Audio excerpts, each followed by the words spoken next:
Okay. What do we have going on? Well, this is our bell schedule for today. You clearly at least semi-understand that. So, how's the pep rally? I thought it was actually pretty good. Yeah, I was expecting there to be more at the end, but then there wasn't. But I thought that was good. Shorter is better than longer in a lot of these things, right? So that's good. Yeah, I thought it went really well. So, okay, period 3, 74 minutes, 72 minutes by now, whatever. You got a little bit of a late lunch, but it's not too bad. Now, the only thing I will say is that this is our old flex schedule, right? I don't know if anybody remembers back when they were in grade 9 or 10 or whatever. So lunch is shorter today than it would normally be, right? Your lunch used to be 50 minutes. Now it's an hour, but we've gone back to the old schedule. So we have a 50-minute lunch again today. So just keep that in mind, that you will not be able to accomplish everything that you would normally be able to do at lunch. And then period 5, period 7. Okay, good. So what do we have going on in our class? Well, this is our calendar, right? This is for this week. All of the things that we're doing are off by a day, right? So we did pulleys. We were supposed to be kind of finishing pulleys last week, and that's okay. We're a little bit behind. It is what it is, right? So we did Newton's third law on Tuesday, missed a day. Friction, coefficient of friction yesterday. So did coefficient of friction yesterday. We're going to continue talking about friction and coefficient of friction today. So that means we're going to do inclined planes on Monday. And inclined planes is kind of the last thing in the dynamics unit. Like we're very close to being done. So again, everything here has to be kind of moved back a day. It has to be moved like a day later. So we're going to talk about inclined planes on Monday. Then we're going to talk about coefficient of friction again with inclined planes on Tuesday. We're going to do review on Wednesday, and then we're going to do a chapter test on Thursday. So I know it probably hasn't felt like it's been that long since we did our last exam, but we're going to do an exam next Thursday. This checklist and review booklet, you correct me if I'm wrong, but you have that already? Yeah, I said I was going to hand it out like 5 days in a row, and then I finally actually did hand it out. So the answer key for that thing is up there, right? It's been up there for a week. You have all of the materials that you probably need in order to get ready for that. So just, I don't know, space it out a little bit. And then we're going to start gravity, but we're actually going to push this to the Monday because I want to keep this lab here. So we're going to have our exam on the Thursday. I would love to push it to the Friday, but then that's Reach Friday, and we don't have long classes for exams. So we're going to do a lab. So it's a little bit weird, whatever, it is what it is. So on next Friday, we're going to do a lab determining the coefficient of friction. So we're going to actually physically determine the coefficient of friction between two surfaces. That's what we're going to do. Okay, are we good? Okay, take out your notes. Calculators, formula sheets, whatever you need, right?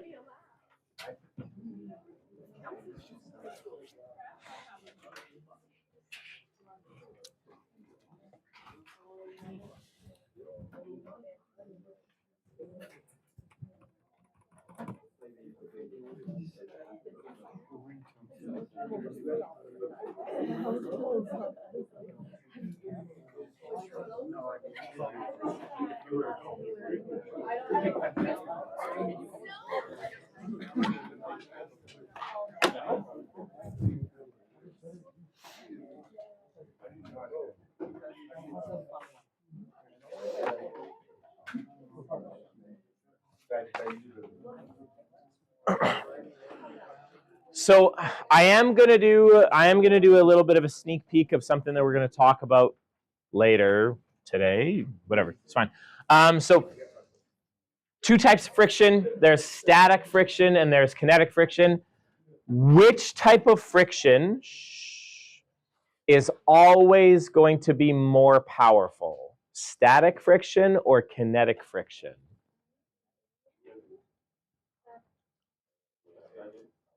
Which one is going to take more force to overcome? Static friction or kinetic friction? Static friction.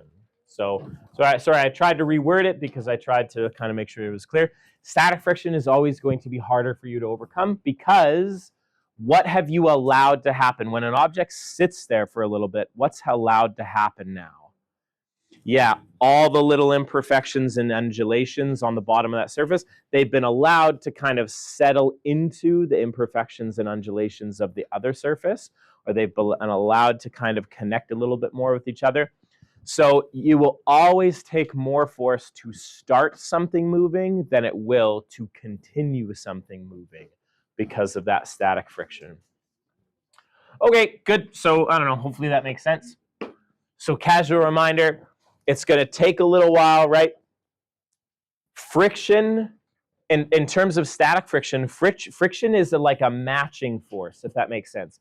It matches the force that you put into a system up until a certain maximum, and then after that, once you overcome it, then the object starts to slide, and then that sliding is basically a constant friction, constant kinetic friction.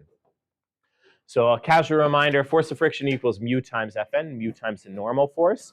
So that's interesting. The normal force is really important. Let's take a look at that here for a second, okay? So this is our notes that we're going to start out for today. Let's describe an object on a horizontal surface. There you go, randomly capitalizing stuff again.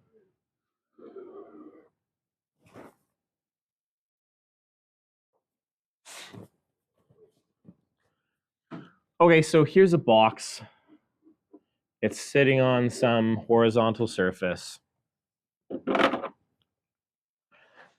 At least right now, what are all the forces acting on this box?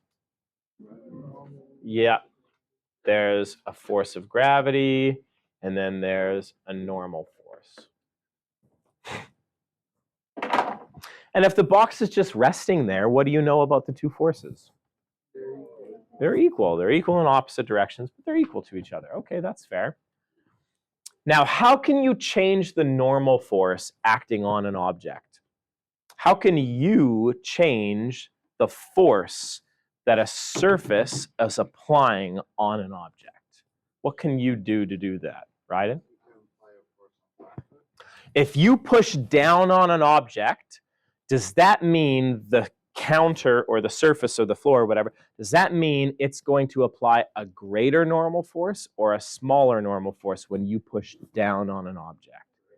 It's going to be greater, right? The normal force has to compensate for that extra downward force, right? How could you reduce the normal force acting on an object? Rufus. You could lift it up, not wholly, right? I mean, that would also reduce the normal force to 0. But yeah, you could, if you start pulling up on an object, then absolutely that's going to help. So I'm curious, if you had two options, okay? So let's say you had a relatively large box, right? And you had two options. You could either, here's Mr. Walton. Okay, Mr. Walton could either push the box or Mr. Walton could pull the box. Notice the direction of those forces. Which one of these forces is going to allow me to move the box easier? Is the push or the pull going to allow me to move this box easier? Ryden? I'm applying an upward force, right? So I'm reducing the normal force between the box and the surface.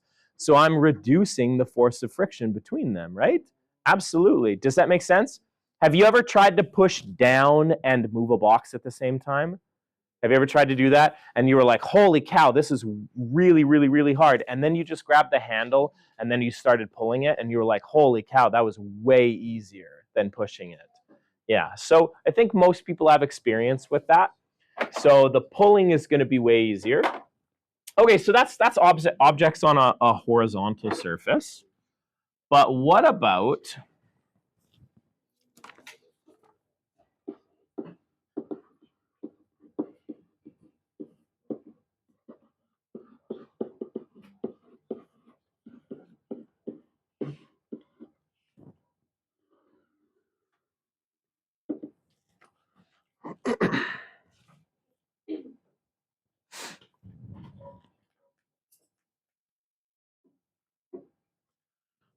an object on an inclined plane? First of all, what the hell is an inclined plane? Haley?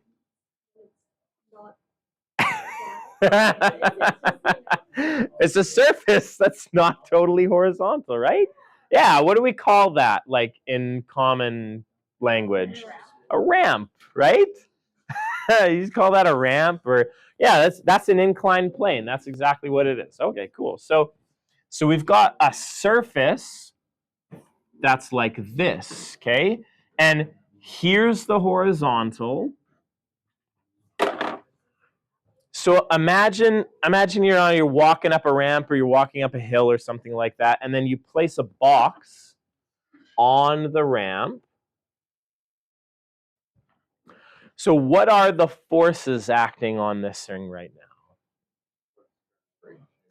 Okay, so there's a force of gravity first. Which direction is force of gravity pointing? It's straight down. That's the force of gravity. What other forces? Somebody did say force of friction, and there absolutely is a force of friction acting on this thing. But we're going to talk about something else here in a second, okay? What's another force that's acting on this thing? Chris? The force normal and the opposite of it. Okay.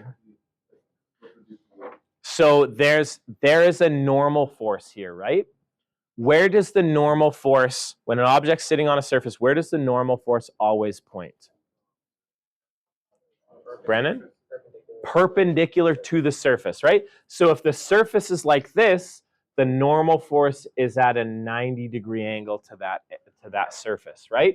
So our surface is like this. That means the normal force is this way.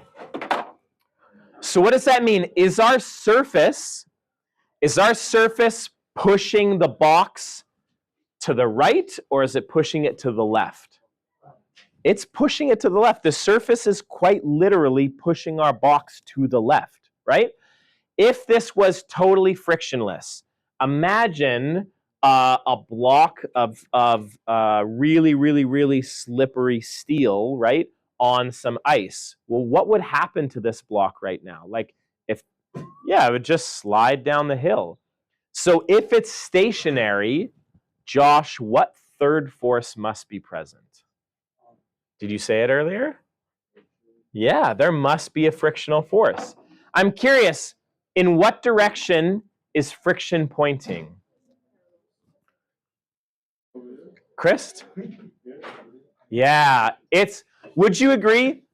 Friction has to be opposing the motion of the object, right?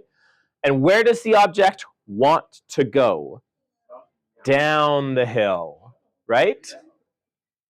So friction has to oppose it. Your force of friction is always going to be parallel to the surface that you're acting on, right?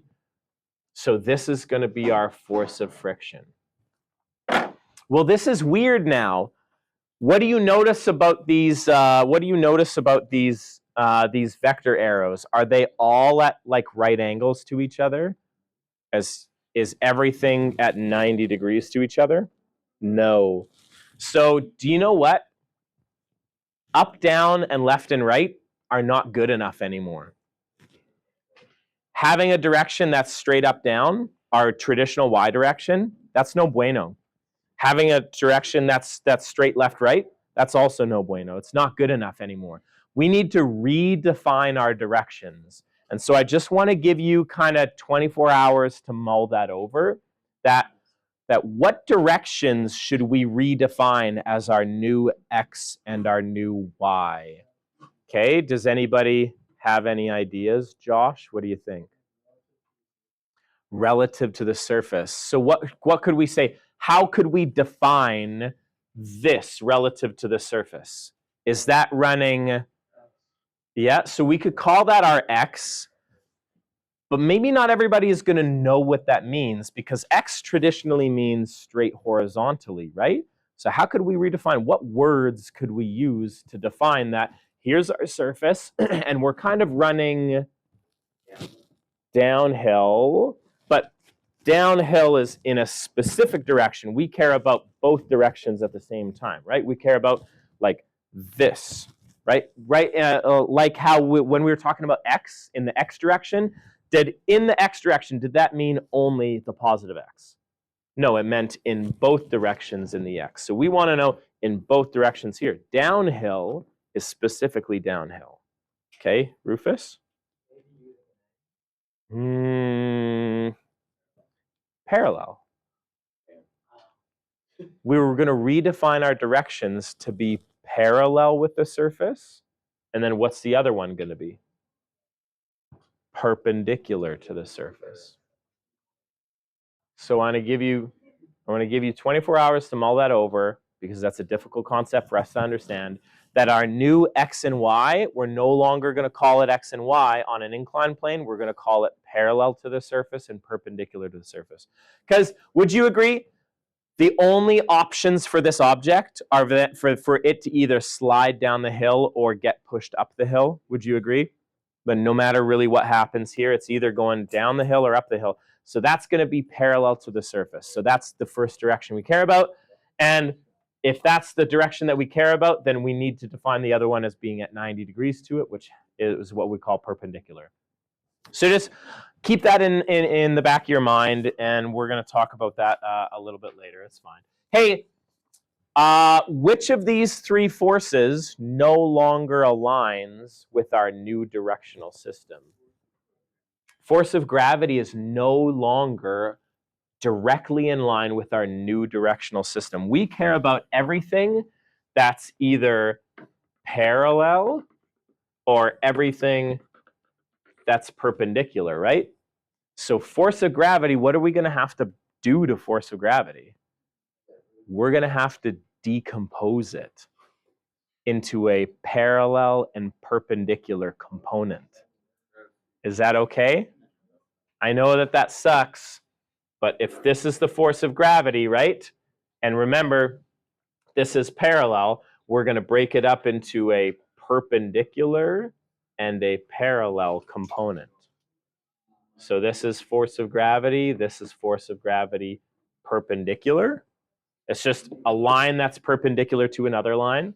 And this is force of gravity parallel. Two lines that are parallel to each other. I know. FG2, electric boogaloo. Okay. Let's keep going. Anyways, that's just like an aside. Let's keep going. Let's test our moxie on this one. Example. A 17 kilogram mass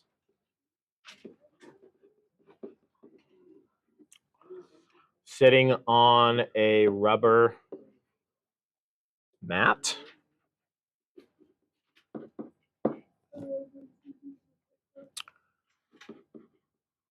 The coefficient of static friction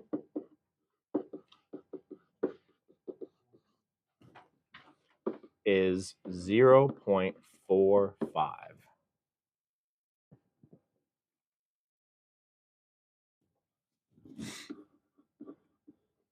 What applied force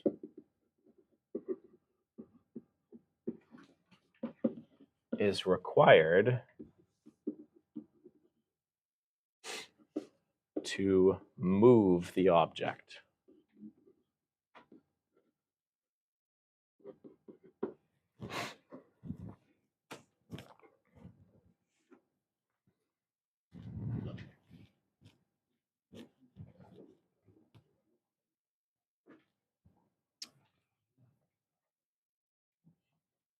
Sorry, this is A.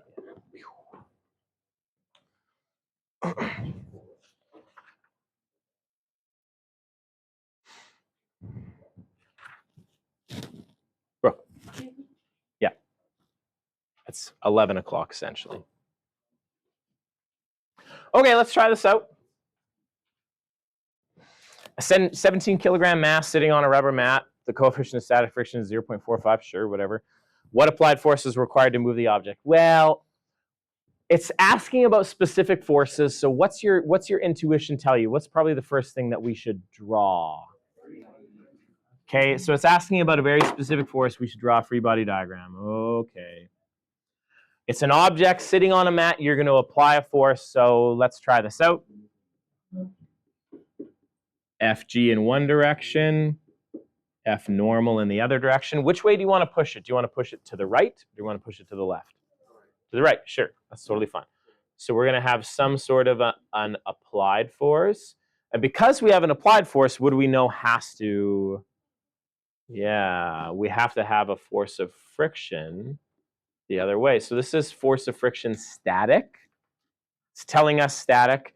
Two reasons why we know it says static friction in the coefficient, but also what applied force is required to move the object. So what does that mean? Before we push on it, the object is not moving, stationary, at rest. Any of those terms is perfectly fine. Which direction do we care about? X or Y? X, both. We care about both. Why? Why do we care about both? Yes, because does the normal force matter? The normal force does matter. Now, in this case, what statement can we immediately make about the normal force? Ray? It's equal to the force of gravity. These two are the same. Would you agree? Because it's not accelerating in the y direction, right? So there's no acceleration here, which means these two forces have to be equal to each other. So immediately, straight out of the gate, we can say in the y direction that Fn equals Fg. Now, you could go ahead and calculate it right here, right now, if you wanted to. You could just calculate it. I have no problem with that. But I'm not going to. I don't want to do any math yet. So now, in the x direction, okay, so in order to move the object, so what does that mean? What was it doing before we moved it? It was at rest. I want to be very clear. In order to move the object means just barely overcome static friction. So technically, what's our acceleration? 0. Now, I know that that sucks because we're moving it. But can you understand why we're defining our acceleration to be 0? Because we've just barely overcome friction. Essentially, what is the maximum force of friction that this thing can have? So in the x direction, what we're going to say is we're going to say F net is F applied minus FF, force from friction static. And because we're talking about static friction, we have to have no acceleration. This is the worst arrow in the world. We have to have no acceleration because we're just barely overcoming static friction. Okay, so 0 equals F applied minus force of friction static. So what does that mean? What about these two things? They're equal to each other. So because we're talking about static friction, right, the object can't be moving, and so the acceleration has to be 0. I know it says required to move it. I understand that, but required to just start the motion, not actually get it to accelerate, really. Okay, so F applied has to equal force of friction static, right? When we move this over, they're equal to each other. Force of friction static. Okay, how can we break this down a little bit more? What's force of friction equal to? Mu times the F normal, but what's F normal equal to? Mu times the force of gravity, but what's force of gravity equal to? Mu times m times g, right? Okay, do you have to do all of that junk? No, you can jump straight from here and you can recognize, oh, force applied is equal to force friction, but my force of friction is mu Fn, but Fn is Fg, but Fg is mg. So, but can you understand how all of these, this is just a thought process every single time, okay? So, okay, so force applied, the required force for us to push it. What is our mu? What's the coefficient of friction? 0.45. What are the units on coefficient of friction? There is none. It's a ratio. It's basically saying you need 45% of the force normal to be able to move this thing.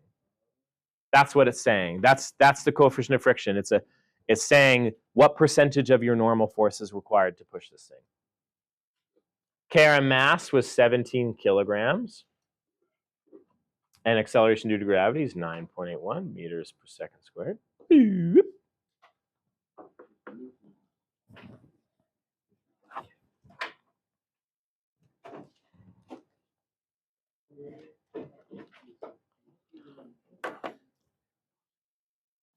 75.0465.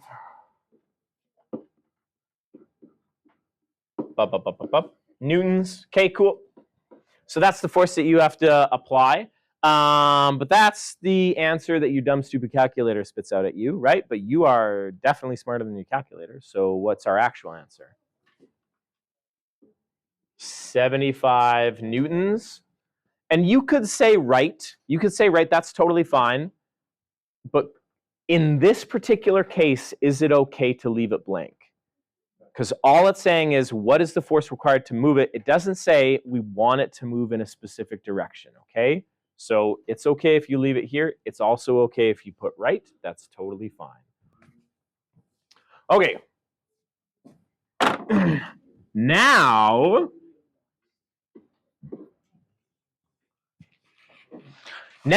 once you get it going, Chris.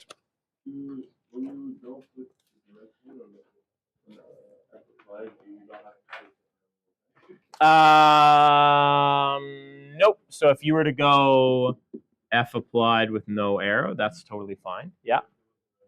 Yeah, but yeah, technically we should be defining things as vectors. And that's something that I'm bad at. I just get lazy and I just end up not writing them.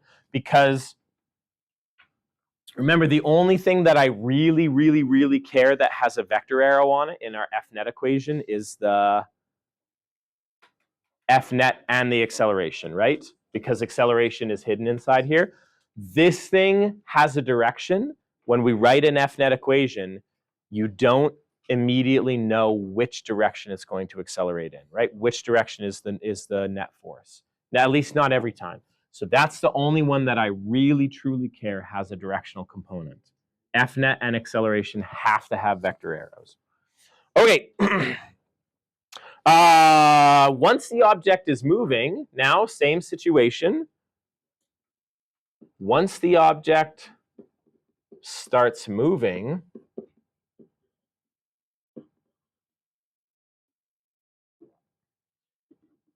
it has a coefficient of kinetic friction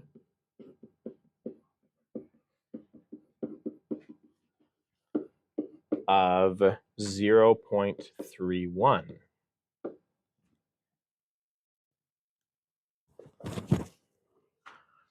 What will the acceleration be if we maintained this minimum force for the entire push? What will the acceleration of the object be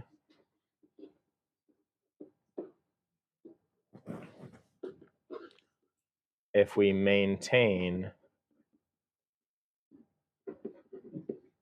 this minimum force?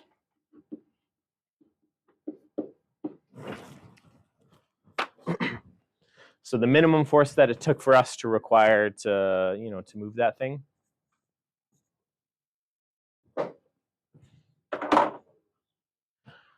Okay, I'm going to draw a new free body diagram, but you don't have to. It's essentially the exact same free body diagram with kind of one essential difference. So we got an object, FG, Fn, F applied. What is our applied force now? We know what the applied force is. What's our applied force? 75 newtons, okay? Now, now that it's moving, is there still a force of friction? Yes, but what can you say about the force of friction now that it's moving? It's force of friction kinetic, and is it greater or less than the static friction was? It's less. It's always going to be less, okay? Okay, cool. So now, is Fn still equal to Fg? Is that still true? Yes, okay, so we know the applied force, we know Fn, and we're trying to figure out, we're not trying to figure out what the force of friction is, but we're trying to figure out what the acceleration is. So let's write acceleration is related to F net. F applied minus force of friction kinetic. So let's break these down into components that we can actually use. What's F net actually? Yeah, mass times acceleration. F applied, we know what that is. That's 75 newtons, but I'm just going to keep it as F applied. You can call it FA if you want. That's fine, whatever. Minus, what's force of friction equal to? It's mu times, it's mu Fn, but in this case, it's mu Fg, which is actually mu times m times g, right? What do we want out of this? We want the acceleration. So what do you have to do to get acceleration by itself? Oh, you got to divide it by the mass. So acceleration is force applied minus mu times n times g divided by one big line, one humongous line. What's it divided by? The mass. Can these masses cancel out? No, not completely. Why? Where's mass missing from? What's the reason why we can't? Good, Josh. Yes, you would need every term in the top to have mass in order to cancel out, right? Since mass is not in this first term, you cannot completely cancel the masses. If you can't completely cancel something out, I would say don't even bother. It's not worth it. It's not worth canceling these two just to leave F applied over M, right? It's just not really worth your time or energy, and it can be confusing. It's another source for error. Okay. So we're just going to use our rounded value from the previous question, 75 newtons, and it's positive, so that's fine, whatever, minus our new coefficient of friction is 0.31. Our mass was 17 kilograms. Acceleration due to gravity, 9.81 meters per second squared. And then we're going to divide all of that by 17 kilograms.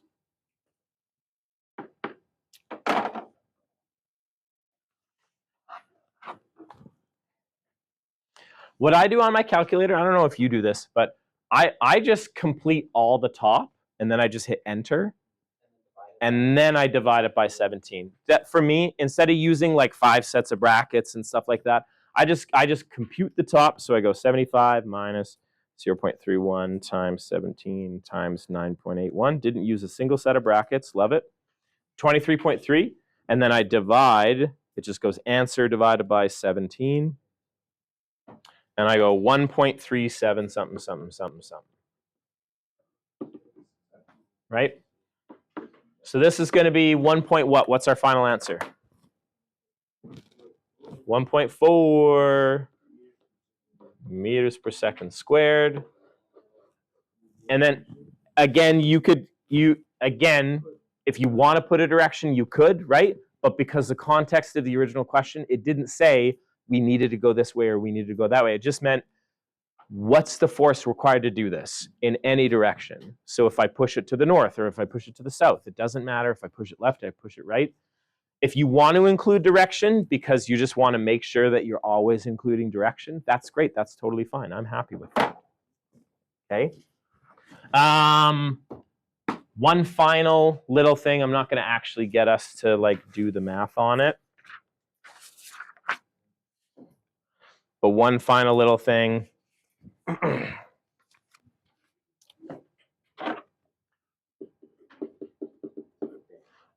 We're going to do a little bit of math, but not all of it. A student pulls on a 105 kilogram box with a force of 300 newtons, and it's at an angle of 25 degrees above the horizontal.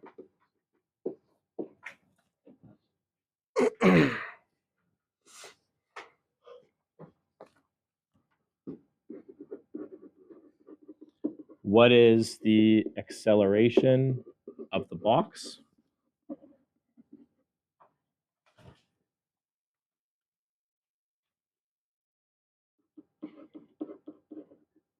If the coefficient of kinetic friction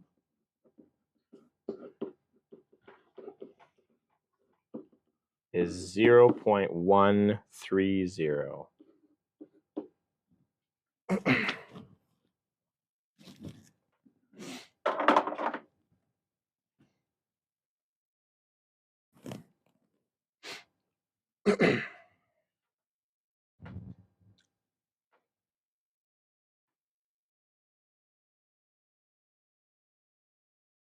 So you can tell that this one's going to be a little bit more complicated. Why? How do you immediately know this one's going to be a little bit more complicated? Yeah, Rufus? There's some force at an angle, right? So what are we going to have to do with that force? You're going to have to break it up into X and Y, but that should be easy by now, right? That should be automatic, and we shouldn't be complaining about that because we already know that that's a thing that we can do. So we draw a free body diagram. There's force of gravity, sure. It's sitting on a surface, so there's still a normal force, sure. We're pulling at an angle. So we're pulling with a force like this, and it's at an angle of 25 degrees. So that's our force applied. And then remember, it's sitting on a horizontal surface. I don't know if we actually said that, but it's sitting on a horizontal surface. So there has to be friction. What direction is friction going to go? We've got two options. We've got lots of options for force of friction. I want you to tell me, is it number 1 or is it number 2? Okay, don't say it yet.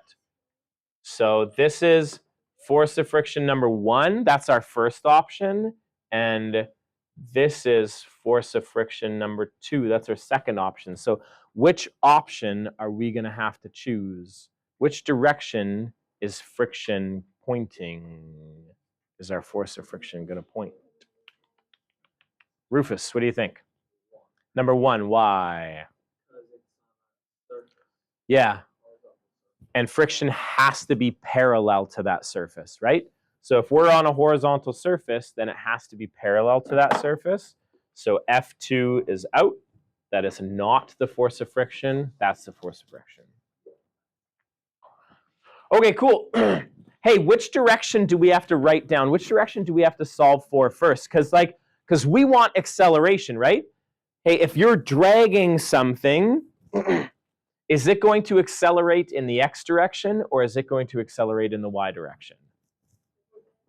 It's going to be accelerating in the X direction. That's our final answer. Our final answer is in the X direction. But what do you have to do first? What do you have to write down first? you have to write down the y direction. So we actually have to solve for the y direction first, because how many forces are operating in the y direction? 1, 2, 3. There's 3 forces in the y direction. And we need Fn in order to figure out Ff. So what's actually the first thing we got to do? What do we got to do to F applied? Yeah, we got to break it down. We got to decompose it into its x and y components. We know this is 25 degrees. We know the force applied is 105 newtons. No, it's the mass of it, right? 300. 300 newtons. Is this going to be so easy for you to get the y component and the x component? Yes, it's incredibly easy. Do that for me right now.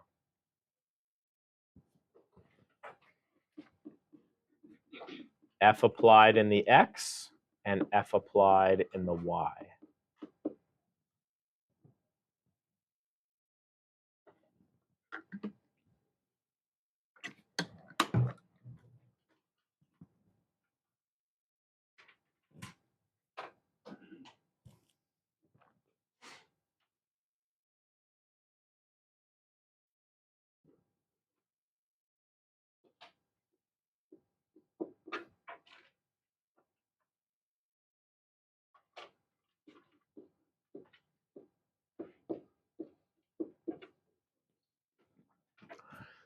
This is what I got.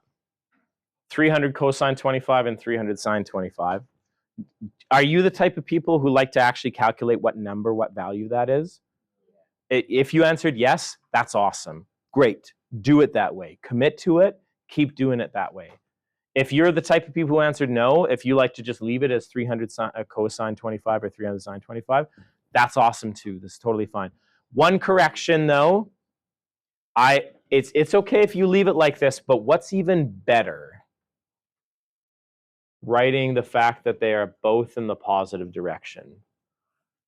Keeping that in mind, that these are both in the positive direction, that's better. Okay, so what we want to know is first we have to figure out what Fn is, then we can figure out what Ff is, because Ff is based off of the normal force. So what we're going to do is we're going to write down in the x direction. In the y. Oh my god. In the y direction, because that's Fn. So we're going to go, what's the net force in the y direction? Well, how many positive forces are there in the y direction? Yeah, there's two of them pointing up and one pointing down. So I'm going to go Fn plus F applied in the y direction minus force of gravity. What simplifications can we make to the y direction?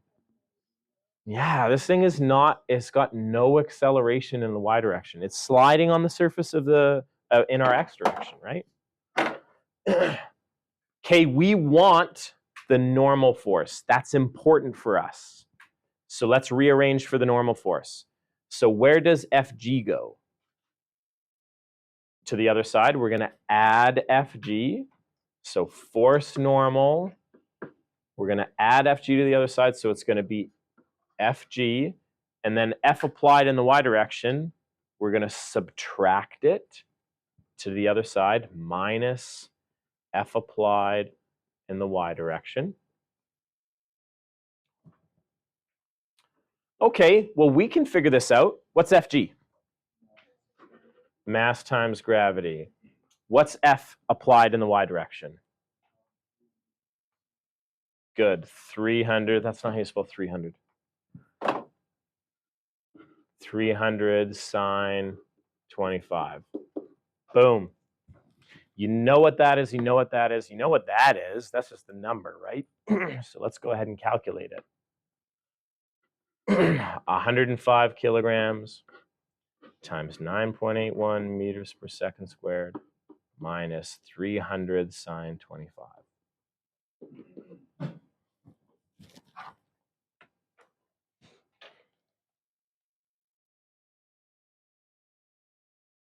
What do you have to make sure your calculator is set to first? Degrees. For you math people. I don't know if you're jumping back and forth to degrees and radians and stuff. Hey, do you use radians in math 20-1? No, just 30-1, right? Or do you use it in 30-2 as well? Do you use radians in 30-2? What? No. Okay, haven't used it yet. Okay, cool. So only the 30-1 people have to worry about that. No problem. Okay, so you get 903.264. Is that what it is? Yeah? Okay, cool. So that's our F normal. That's important. That's helpful for us because now in the x direction, I lied to you. It seems like we're solving the whole thing. Whoops. Now in the x direction, we can write an F net equation in the x direction. That's easy peasy, lemon squeezy. How many forces are there in the x direction? 2, right? There's force of friction 1, and then there's the F applied in the x direction. So we're going to go F applied in the x direction minus force of friction. Okay. What do we want out of this thing? Acceleration. Where are you going to find acceleration? In F net. Yeah, Newton's second law. So F applied in the x minus force of friction. So there's a bunch of things I'm going to do at the same time. I'm going to divide by m, and I'm also going to simplify what all of this junk is, okay? So acceleration, F applied in the x direction. If you look way up here, way up, you're going to find that it's 300 cosine 25, or whatever number you had there, minus, what's force of friction? It's mu times the normal force, right? So that's mu times the normal force. If you wanted to, you could just write in what mu times the normal force is. And then you're going to divide everything by the mass. So let's plug in all of our junk.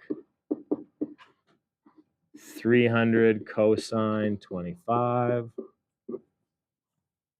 Our coefficient of friction is 0.13. Our normal force, we have it. 903.27 whatever newtons. And then we divide by our mass, 105 kilograms.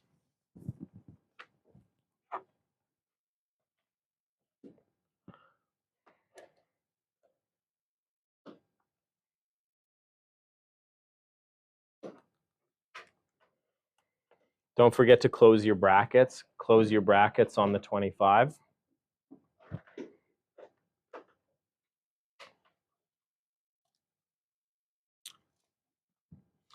Did you get 1.47? So 1.47 meters per second squared. And then again, right or forward, whatever direction makes sense at the time.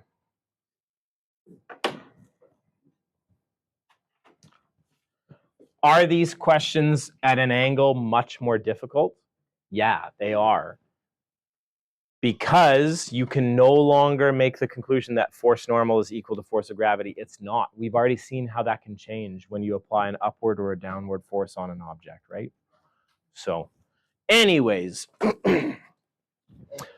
Whoa, man. Normally you would have a half an hour left. That would be tons of time, loads of time.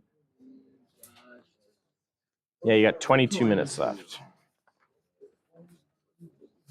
Practice, yippee, let's go on. Practice, practice, practice.